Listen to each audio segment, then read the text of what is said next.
Il était une fois, dans un petit village au cœur d'une vallée verdoyante, une bande de jeunes explorateurs curieux et pleins d'énergie. Parmi eux se trouvait Léa, une petite fille aux yeux pétillants, toujours avide de nouvelles découvertes.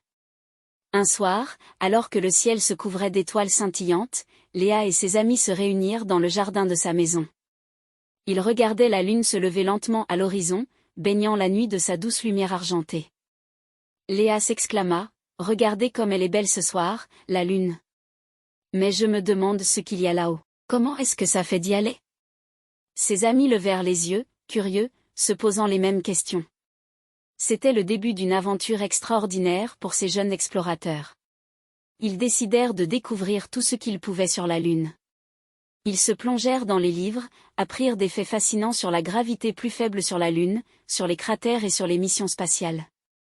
Pendant la journée, ils construisirent une maquette de la Lune, reproduisant ses cratères et ses montagnes avec de la pâte à modeler et du carton. Léa dessina des fusées et des astronautes pour décorer leur projet. Le soir venu, ils se retrouvèrent à nouveau dans le jardin, munis de jumelles et de télescopes. Ils pointèrent leurs instruments vers la Lune, observant avec émerveillement ses détails, les ombres qui dansaient sur sa surface et ses différentes phases. Un jour, ils décidèrent de construire leur propre vaisseau spatial dans le jardin.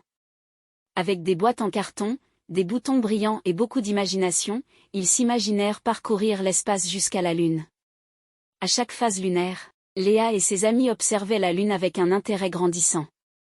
Ils écrivaient des histoires fantastiques sur des voyages intergalactiques, inventaient des jeux où ils devaient sauter d'un cratère à l'autre comme de vrais astronautes. Finalement, leur fascination pour la Lune ne fit que grandir, mais leur exploration ne faisait que commencer.